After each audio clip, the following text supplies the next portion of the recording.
लिए वरिष्ठ केंद्रीय मंत्री नितिन गडकरी जी जोड़ रहे हैं। गडकरी जी, आपका बहुत बहुत स्वागत है एनडीटीवी इंडिया पर। नमस्कार। नमस्कार सर, सबसे पहला सवाल आपसे यही है कि जो 20 लाख करोड़ का पैकेज घोषित किया गया है, इसमें एमएसएमई के लिए आपने एक बहुत बड़ा जो है पैकेज, वो भी इसका एक बड़ा हिस्सा है। तो ऐसे में सवाल यही है गडकरी जी कि क्या एमएसएमई को इसका फायदा मिलना शुरू हो गया है? निश्चित रूप से इसका फायदा मिलना भी शुरू होगा और लॉन्ग टर्म पर इसके परिणाम भी दिखेंगे। और स्वाभाविक रूप से 3 लाख करोड़ जो 20% एडिशनल लोन विदाउट कोलैटरल जो मिलेगा, उसके कारण उनको वर्किंग कैपिटल उपलब्ध होगा और करीब 45 लाख एमएसएमई को इसका फायदा होगा। इसके साथ साथ हमने विशेष रूप से एक डेब्ट फंड भी तैयार किया है 20,000 करोड़ का। इसमें से 4,000 करोड़ हम लोग हमारे ट्रस्ट में भरेंगे, जिससे 20,000 करोड़ आएंगे। और ये विशेष रूप से आज के बैंकिंग नॉर्म्स के हिसाब से जो एमएसएमई एनपीए हो गई है या उसको फाइनेंस नहीं कर सकते, उनके लिए उस कंपनी में प्रोप्राइटर के द्वारा हम लोग इक्विटी के लिए पैसा देंगे और वो पैसा इन्वेस्ट करेंगे ताकि उसकी स्ट्रेंथ बढ़ेगी और फिर एनपीए नॉर्म्स के वो बाहर आएगी और बैंक उसको फिर रिस्ट्रक्चर कर पाएगी।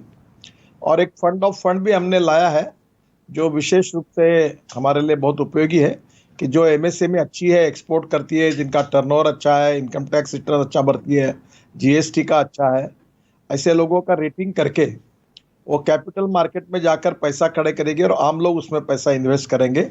और इसके लिए उस एमएसएमई को वो कैपिटल मार्केट में जाने के पहले ही हम लोग 15% तक इक्विटी देंगे और वो हमारी 15% इक्विटी उसके इक्विटी में ऐड होने के बाद वो कैपिटल मार्केट में जाएंगे, उसकी स्ट्रेंथ बढ़ेगी। और जब वो इक्विटी को कैपिटल मार्केट में बेचेंगे, उसके बाद में फिर धीरे धीरे स्वाभाविक रूप से हम 2 साल 3 साल में 10 रुपये का शेयर 20-30 हम उसको बेच देंगे और सरकारी पैसा जो है वसूल हो जाएगा, उल्टा ज़्यादा पैसा मिलेगा, वो दूसरे एमएसएमई में देंगे। तो इस प्रकार से ये साइकिल चलेगी, इसका भी फायदा होगा। एमएसएमई की डेफिनेशन हमने बदल दी है जो बहुत दिनों से चल रही थी, और वो जो डेफिनेशन है वो बहुत ही इम्पोर्टेंट है क्योंकि इसमें माइक्रो, स्मॉल और मीडियम 3 प्रकार की इंडस्ट्री थी। पहले हमारे यहाँ क्लासिफिकेशन में मैन्युफैक्चरिंग सेक्टर अलग था, सर्विस सेक्टर अलग था। अब दोनों को हमने मिला दिया है। और मैक्रो में जो इन्वेस्टमेंट की यानी जो अपना प्लांट एंड मशीनरी और इक्विपमेंट में जो होती है इन्वेस्टमेंट, वो 25 लाख की थी, वो अभी हमने 1 करोड़ कर दी है। और जो वर्किंग कैपिटल का जो था वो 10 लाख का था, वो टर्नओवर का जो था 10 लाख का था, वो टर्नओवर 5 करोड़ कर दिया है। जो स्मॉल स्केल इंडस्ट्रीज थी उसमें इन्वेस्टमेंट 5 करोड़ और उसके साथ जो टर्नओवर था वो 2 करोड़ था।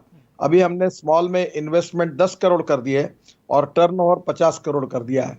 और सबसे इम्पोर्टेंट डिसीजन जो लिया गया है वो मीडियम इंडस्ट्री में लिया गया है कि जिसमें इन्वेस्टमेंट केवल 10 करोड़ थी और टर्नओवर 5 करोड़ था, उसके बजाय पहले हमने निर्णय किया था इन्वेस्टमेंट 20 करोड़ की और टर्नओवर 100 करोड़ का। पर अब हमने निर्णय किया है कि इसमें से हम लोग इन्वेस्टमेंट यानी प्लांट एंड इन्वेस्टमेंट जो होगी मशीनरी में, इक्विपमेंट में, वो 50 करोड़ तक और टर्नओवर जो है वो उसका 250 करोड़। और इसमें जो एक्सपोर्ट है जो होगा वो टर्नओवर को हमने इससे अलग कर दिया है। तो ये बहुत सवाल ये आता है, इसमें सवाल ये आ रहा है गडकरी जी कि ये सब तो ठीक है कि आप लोन भी दे रहे हैं उनको, आप इस तरह की परिभाषा भी उनकी जो बदल रहे हैं, लेकिन डिमांड कहाँ है? आज मार्केट में डिमांड नहीं है। हम देख रहे हैं कि लोगों की जो परचेसिंग पावर है वो कम हुई है, इसलिए लोग दुकानों पर जा नहीं रहे हैं। दूसरी तरफ जो इंडस्ट्री आप शुरू भी करवा रहे हैं तो वहाँ पर सप्लाई लाइन्स जो है वो चौकड हैं। तो ऐसे में डिमांड को आप कैसे क्रिएट करेंगे, उसके लिए आप क्या कदम उठा रहे हैं?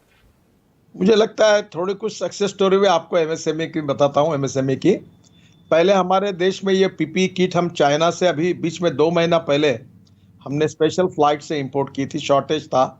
आज हमारे देश में 3 लाख से ज़्यादा पीपी किट डेली बन रही है और ये प्रोडक्शन हम जल्दी ही 5 lakh PP kit per day कर सकते हैं।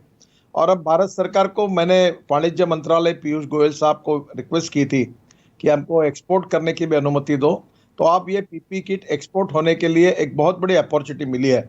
हमारे यहाँ नागपुर में हमारे एमएसएमई का एक टेक्सटाइल क्लस्टर है ऑरेंज सिटी के नाम से। यहाँ इंग्लैंड पीटर के शर्ट भी यहाँ बनाते थे, तो वहाँ अभी हमने उनको कहा कि आप ये बनाइए। वो 10,000 पर डे पीपी किट बना रहे हैं और अब वो एक्सपोर्ट के ऑर्डर भी उनको मिले हैं। तो अभी सैनिटाइजर जो था वो 1200 रुपये लीटर तक चला गया था सभी शुगर फैक्ट्री को, और मैंने कहा कि आप अल्कोहल बनाते, और काफ़ी लोगों को प्रोत्साहित किया। इतना सैनिटाइजर बनने लगा कि अब वो 160 रुपये लीटर तक आया है, और अभी हम लोग एक्सपोर्ट करने लगे हैं, और अभी एक्सपोर्ट की भी परमिशन मिली है। तो मैं आपको एक बताता हूँ, अपॉर्चुनिटी लेनी चाहिए। पीपी किट में अभी हमारे पीपी किट एक्सपोर्ट होना शुरू हो गया, सैनिटाइजर एक्सपोर्ट होना शुरू हो गया। इस परिस्थिति में भी हमारे यूनिट ने ये काम अच्छा किया और अभी कर रहे, आगे बढ़ रहे हैं। तो इस प्रकार से निश्चित रूप से मार्केट अभी रेगुलराइज हो रहा है, लोग घर के बाहर निकालना शुरू हुआ है, हमारा ट्रेड बिजनेस इंडस्ट्री शुरू हुई है। और जो माइग्रेंट लेबर की आपने बात की, बहुत से लेबर अब वहाँ से वापस भी आना चाहते हैं, उनके लिए भी हमने कहा है कि वहाँ के कलेक्टर और जहाँ जाना है वहाँ के कलेक्टर दोनों को अप्लाई करो। और मैंने मालिकों को कहा है कि आप उनको कोरोना के बारे में जो राज्य सरकार की गाइडिंग प्रिंसिपल है उसका पालन करते हुए उनकी सब प्रकार की व्यवस्था करो, ताकि वो आएंगे तो काम भी शुरू हो जाएगा। नेशनल हाईवे का ट्रैफिक भी शुरू हुआ है, हमारे पोर्ट भी एक्सपोर्ट इंपोर्ट का काम शुरू हो गया है, और इसलिए मुझे लगता है कि काफ़ी बातें अब नियमित रूप से हुई है, जिसके कारण निश्चित रूप से धीरे धीरे डिमांड बढ़ेगी, और उसके साथ हमारे उद्योगों का उसके साथ फायदा होगा और रोजगार निर्माण होगा। जी, आपने ये बात कही है कि सक्सेस स्टोरी आपने बताया कि सैनिटाइजर का उत्पादन बढ़ा है, पीपीई किट का बढ़ा है, लेकिन कुछ स्टोरीज अलग तरह की भी आई हैं गडकरी जी, अगर आपका ध्यान गया हो। आपने शुरुआत में साइकिल की बात कही थी कि साइकिल दौड़ने लगी है, कल ही जो है वो साइकिल दिवस था। हमने देखा कि उसी दिन एटलस कंपनी, जो भारत की इतनी पुरानी कंपनी, उसका साहिबाबाद में एक जो फैक्ट्री थी वो बंद करनी पड़ी, 1000 से ज़्यादा लोग वहाँ बेरोजगार हो गए। तो इस तरह की खबरें भी आ रही, इस पर आप किस तरह से ध्यान देंगे? देखिए, पहली बात तो ऐसी है कि इस बात को निश्चित रूप से स्वीकार करना होगा कि कोरोना का संकट ये नेचुरल कैलेमिटीज के रूप में हम सब के ऊपर आया हुआ है। ये भी बात सच्चाई है कि इसके कुछ परिणाम भी हैं, और ये भी सच्चाई है कि पिछले 3 महीने से हमारे कारोबार काफ़ी बड़े प्रमाण में ठप भी बने हुए हैं, और इसलिए ये संकट केवल हमारे देश के ऊपर नहीं आया है, ये पूरे विश्व के ऊपर आया है। अमेरिका से लेकर जर्मनी से लेकर यूके, स्पेन, इटली तक सब देश इसका मुकाबला कर रहे हैं, और इसलिए मैं ये मानता हूँ कि ये संकट निश्चित रूप से है, पर इस संकट में पॉजिटिविटी के साथ, आत्मविश्वास के साथ हम इसका सामना करके आगे जाएंगे, और आगे जाने की उम्मीद है। जो फैक्ट्री में आज जो परिणाम हुआ है, जल्दी ही वो फैक्ट्रियों में निश्चित रूप से डिमांड भी बढ़ती जाएगी, और धीरे धीरे वो शुरू भी हो जाएगी, और निश्चित रूप से लोगों के रोजगार उनको वापस मिलेंगे। बिल्कुल गडकरी जी, महत्वपूर्ण बात है कि आप जो है समस्या को स्वीकार कर रहे हैं, क्योंकि समस्या काफ़ी बड़ी है, विकराल है। जो आंकड़े आए हैं कि 12 करोड़ लोग जो है उनकी नौकरी चली गई थी, हालांकि बाद में जब लॉकडाउन में धीरे धीरे करके छूट मिली है तो करीब 2 करोड़ लोग वापस रोजगार में आए भी हैं। तो ये आगे किस तरह से बढ़ाया जाए, इसके लिए आपको क्या लग रहा है कि और ज़्यादा क्या इंसेंटिव देने की ज़रूरत है? क्योंकि जब आप कहते हैं कि कोलेट्रल के बिना आप जब लोन दे रहे हैं, तो एक आंकड़ा ये भी आता है कि पहले से ही इनके ऊपर जो है करीब 5 लाख करोड़ की देनदारी बकाया है। तो ऐसे में ये जो पैकेज है उसका वास्तविक असर कैसे पहुंचेगा? देखिए, पहली बात तो ऐसी है कि मैंने आपको कहा कि पूरे विश्व के ऊपर कोरोना का संकट आया हुआ है, केवल हम लोग उसके लिए सामना कर रहे हैं ऐसा नहीं है। ऐसा कौन सा देश नहीं है कि जो सामना नहीं कर रहा। कम अधिक प्रमाण में उसकी तीव्रता हो सकती है, और इसलिए संकट को चुनौती के रूप में स्वीकार करो, और इसमें भी सफलता मिलाने की कोशिश करो, और इसको संकट के ऊपर मात करने की कोशिश करो। यही भाव जगाने की आवश्यकता है। और नेचुरल कैलेमिटी, जैसे कल आपने जिस प्रकार से हमारा तूफान आया हमारे महाराष्ट्र में कोकण किनार पट्टी पर, जिसने नुकसान किया, अब ये संकट है ही, वो दिख रहा है, तो उसको छुपाने का कोई कारण नहीं है। पर संकट के ऊपर मात करने का एक ताकत, मॉरल हम लोग जनता में निर्माण करें, क्योंकि निराश होकर, हताश होकर, फ्रस्ट्रेशन में जाकर तो हम लोग करेंगे तो पूरी तरह लड़ाई तो हारेंगे ही। और इसलिए अभी काफ़ी बातों को नियमित रूप से चलाना शुरू हुआ है, हमारा एक्सपोर्ट भी शुरू हुआ है, और हम लोग और कोशिश करेंगे कि इस निमित्त, जैसे मैंने आपको 2 उदाहरण दिए थे सैनिटाइज़र और पीपी किट का, वैसे हमारे एक्सपोर्ट हम बढ़ाएंगे, और एक्सपोर्ट बढ़ाने के बाद निश्चित रूप से हमारे देश में नई इन्वेस्टमेंट भी आएगी, और विशेष रूप से रोजगार भी निर्माण होंगे। ये मेरा विश्वास के साथ मुझे लगता है। गडकरी जी, लॉकडाउन के ऊपर अगर चर्चा करें तो आज राहुल गांधी ने बात की है राजीव बजाज से। राजीव बजाज का ये कहना है कि जो लॉकडाउन है इसका असर जो है कोरोना तो कम नहीं हुआ, लेकिन इससे जीडीपी जो है वो कम हो गई। तो वो कह रहे हैं कि लॉकडाउन पूरी तरह से फेल रहा है। इस पर आप क्या कहेंगे? देखिए, लॉकडाउन में हमारा कुछ नुकसान हुआ है, ये तो बात सच है। पर अब ऐसा है कि इस समय हम लॉकडाउन करते नहीं करते इस प्रकार के विवाद खड़े करना देश के हित में नहीं है। ये बात जरूर है कि लॉकडाउन की अपनी एक मर्यादा है, कितने दिनों तक उसको रखना। और ये भी बात जरूरी है कि आज जिस प्रकार से संक्रमण हो रहा, जो मुंबई में हुआ, दिल्ली में हुआ, और जिस प्रकार की संख्या बढ़ रही है, क्या इसके लिए हमने कोरोना के बारे में जो जो आवश्यक बातें हैं ये नहीं फैलनी चाहिए, इसके लिए वो नहीं करनी चाहिए। और इसलिए दोनों बाजू से इस प्रकार के विवाद खड़े करना उचित नहीं है, ऐसा मुझे लगता है। और मैं ये मानता हूं कि निश्चित रूप से we need to understand art of living with corona virus. अब कोरोना वायरस के साथ जीने की जीवन पद्धति को हमको विकसित करना होगा और इसके साथ चलना होगा। इसके सिवा कोई उपाय, तीसरा उपाय मुझे नहीं लगता। लेकिन गडकरी जी, आपको क्या लगता है कि लॉकडाउन भारत ने सही समय पर किया या जल्दबाजी में कर लिया या बहुत देर से किया? क्योंकि आज भी हम देख रहे हैं कि लगातार जो कोरोना के मामले बढ़ रहे हैं, 8-8 हज़ार 9-9 हज़ार मामले हर रोज आ रहे हैं। मुझे ऐसा लगता है कि जिस समय पर जो निर्णय करने हैं वो निर्णय सभी प्रकार राज्यों के मुख्यमंत्रियों के साथ चर्चा करके, उन सब लोगों ने जो सुझाव दिए थे उसके साथ, फिर देश भर से पूरा फीडबैक आया उसके साथ, फिर कैबिनेट सेक्रेटरी ने सभी चीफ सेक्रेटरी के साथ विचार विनिमय करने के बाद ही कोई निर्णय हुआ है। और इसलिए इस निर्णय में सब लोगों की सहभागिता है और इसलिए उसके बाद ये निर्णय सब किए गए हैं।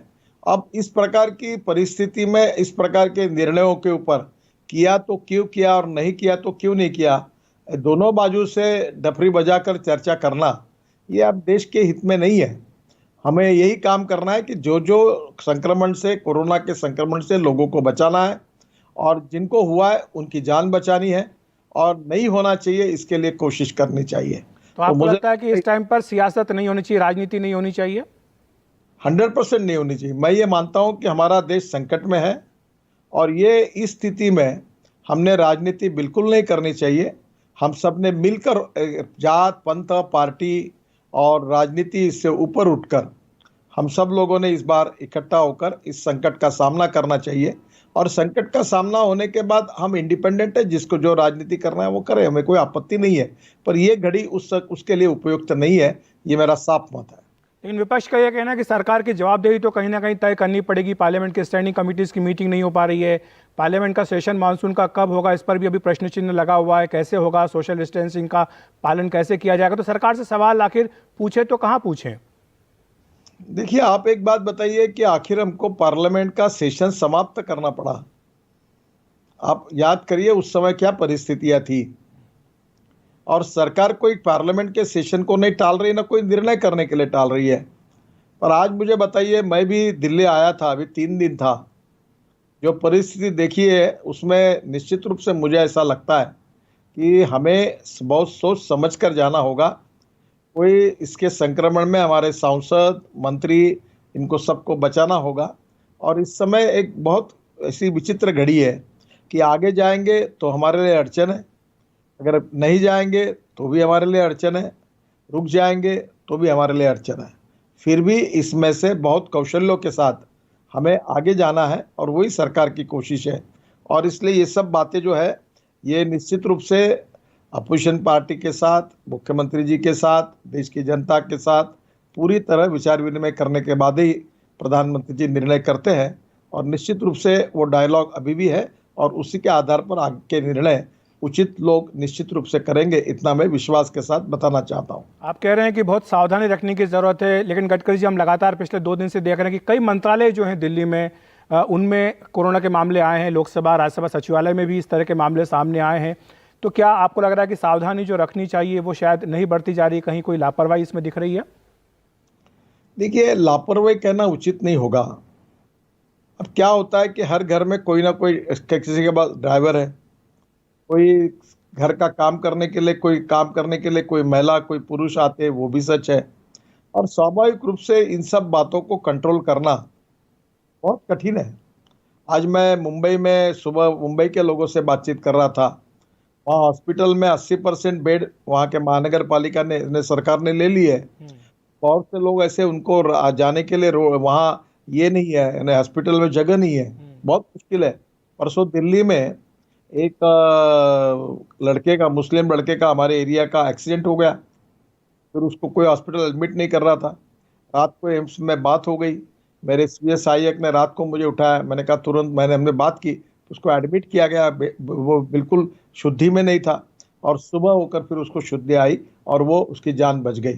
तो आज इस प्रकार की भी घटनाएं हो रही है और मुझे लगता है कि हमें एक दूसरे की मदद करनी चाहिए और निश्चित रूप से इसमें से मार्ग निकलेगा।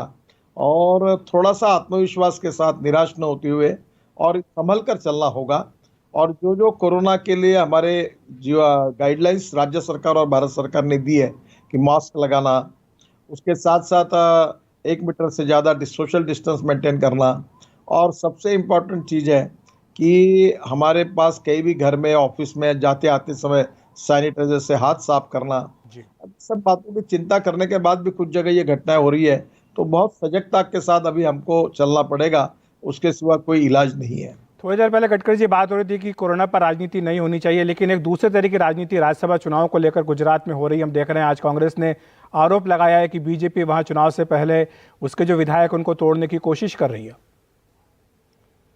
देखिए, इसके बारे में तो मुझे गुजरात की कोई घटना भी पता नहीं और बीजेपी ऐसी कोई कोशिश कर रही है ऐसा मुझे लगता नहीं, और ऐसे कोशिश कोई हम करेंगे नहीं। एक दूसरा प्रश्न आ रहा है कि जो सीमा पर हम देख रहे हैं कि तनातनी हो रही है, चीन के साथ हमारा गतिरोध बना हुआ है, इस पर अगर आप बोलें कि क्या हो क्या रहा है, देश जानना चाहता है कि आखिर हो क्या रहा है सीमा पर। देखिए, मुझे लगता है कि इसके बारे में हमारे गृह मंत्री और विशेष रूप से डिफेंस मिनिस्टर, उनकी पूरी नज़र है, प्रधानमंत्री की पूरी नज़र है, और इसके बारे में जो कुछ कहना है, बोलना है, वो उचित स्तर पर उनके तरफ से होगा। पर निश्चित रूप से दोनों देश के बीच में शांतता प्रस्थापित हो और ऐसे समय कोई विवाद न हो, यही भारत सरकार की कोशिश है। और मुझे लगता है कि इसके बारे में जो भी बातें कहनी है वो हमारे उच्च पदस्थ जो लोग हैं, जो इसका संबंध है इसके साथ है, वही कहेंगे। मेरा इसके ऊपर कोई टिप्पणी करना उचित नहीं होगा। बिल्कुल ठीक है गडकरी जी। और एक जो सवाल आपने कुछ दिनों पहले कहा था कि जो चीन से कंपनियां निकल करके भारत आना चाहती, उनका स्वागत होगा, कुछ बता सकते हैं दर्शकों को कि आखिर इस मामले में बात कहां तक बढ़ी है और किस तरह का इंफ्रास्ट्रक्चर हम उनको तैयार करके देने की बात कर रहे हैं। देखिए, पहली बात तो ऐसी है कि मैंने जो आप कह रहे थे उस प्रकार के वाक्य का प्रयोग नहीं किया था। मैंने कहा था कि दुनिया के लोग अब इस बार दूसरे देशों में जाना चाहते हैं जी। इस समय ये अपॉर्चुनिटी हमारे लिए है और हम ऐसे लोग हमारे देश में इन्वेस्टमेंट आए तो हम जरूर इसके लिए कोशिश करें। और इसलिए हमारे कॉमर्स मिनिस्ट्री की ओर से भी प्रयास चल रहा है कि वर्ल्ड में जो भी देशों के लोग हमारे देश में इंडस्ट्री खोलना चाहते हैं, उनके साथ पीयूष जी ने विदेश मंत्री जी के साथ बैठकर काफ़ी अच्छी नीति बनाई है। वो खुद कोशिश कर रहे हैं।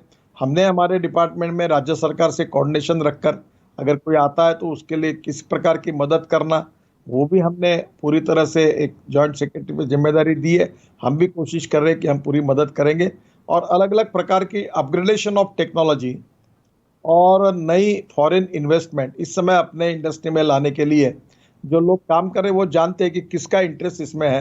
टेक्नोलॉजी अपग्रेडेशन करने के लिए क्या करना चाहिए और फॉरेन इन्वेस्टमेंट के लिए क्या करना चाहिए। तो ये बिल्कुल इस प्रकार की स्थिति में जो भी हो सकता है वो करने की सब लोग कोशिश कर रहे हैं। निश्चित रूप में हमारे देश में भी इसका परिणाम अच्छा आएंगे, ऐसा मेरा विश्वास है। बहुत बहुत शुक्रिया आपका गडकरी जी, एनडीटीवी इंडिया से बातचीत करने के लिए।